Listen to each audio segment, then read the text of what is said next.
So I was reading something from my man crush, Matthew McConaughey, the other day, and he said, time and truth, two constraints you can rely on. One always shows up and one never leaves. And I thought, oh yeah, buddy, that's that's as close to a universal law as you could get. Because he's right.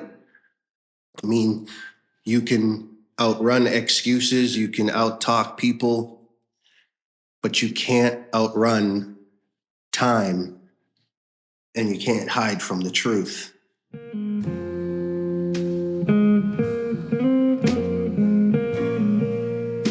Hey there, guys. Welcome back. Warren here. But yeah, time always shows up, right? Whether you're prepared, ready, or not. And that's one of the scary things about time for some people is that it's very revealing, right? And the dark side and the bright side of time is that you can waste it or use it wisely. You can chase it or be diligent. You can pretend that you have a lot of it or that you're going to get more of it. But none of that is guaranteed. None of that is guaranteed. And in my military career, and I know some guys still probably use it, some guys and gals out there probably still use it. We often say that in military operations, there are two things you're not going to get more of, and that's more people and more time, right? So don't ever get wrapped around that thinking that that's going to be a possibility. But time has a funny way, a really funny way of revealing, like I said, what effort looks like. If you've been consistent, time rewards you. If you've been a slacker and lazy, time exposes you, right? Because, like I said, for time, it's one of the most honest mirrors we'll ever face.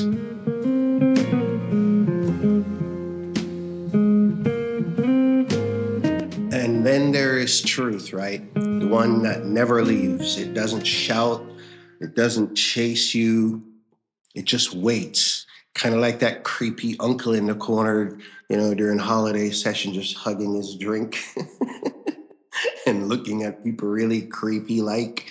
Yeah, that's kind of how truth is. It waits for the right moment to expose itself, to reveal itself.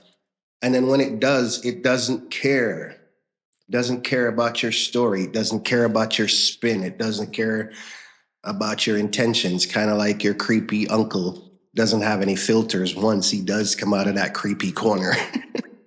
That's kind of what truth is like, right? And truth and time are partners in crime. The rhyme there, I think, because like I started out with, one arrives and one just never leaves, right? Just kind of that creepy uncle. And they're not there to punish us. They're not there to punish us. They're there to reveal us, right? Who we truly are, right? And that's uncomfortable. That's really uncomfortable because the truth shows up, and when it shows up, it brings a mirror. And then time forces you to have to look. Indeed.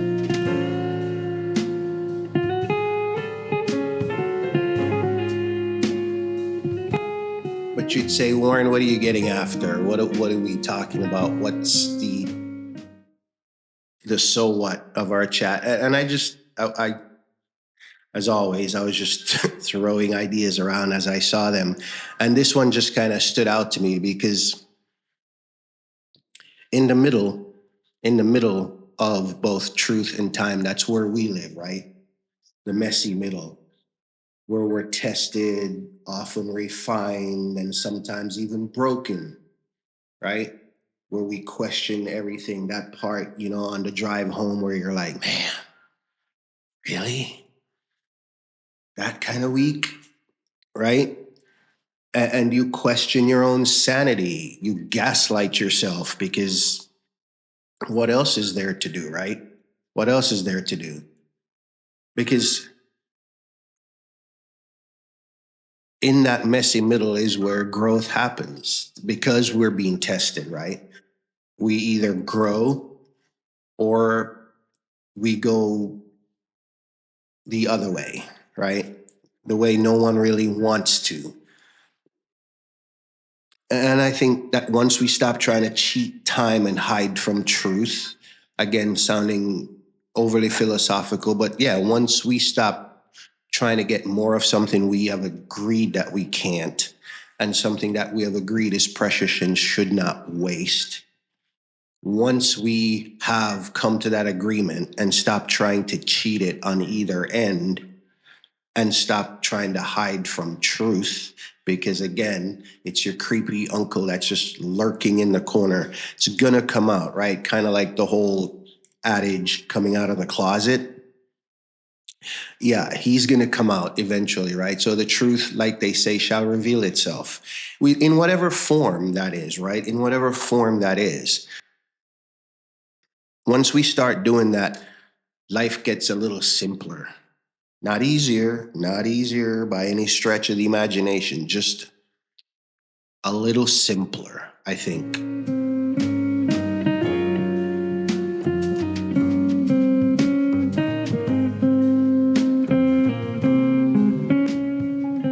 And I think so because we start living in alignment with who we're supposed to be and not who we're performing to be, right? Easier said than done, I know, but with practice. And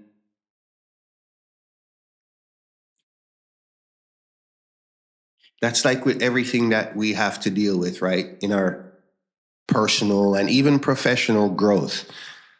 The thing is practice. It can't be one and done. It can't be like that email, right? Another military term, fire and forget, right?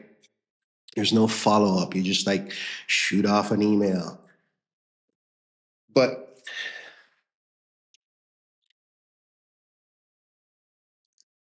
we just start to align ourselves with who we truly ought to be and not who others say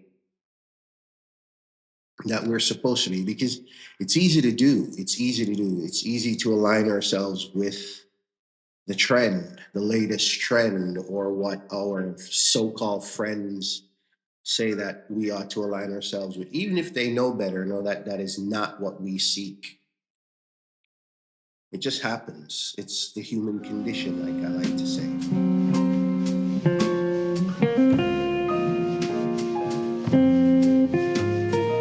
So, yeah, adulting might suck, love might confuse us, and fear might even try to slow us up. And I use those because those are usually the most problematic ones in our, what I like to tease and call first world problems, right? Those are probably three of the more pressing ones.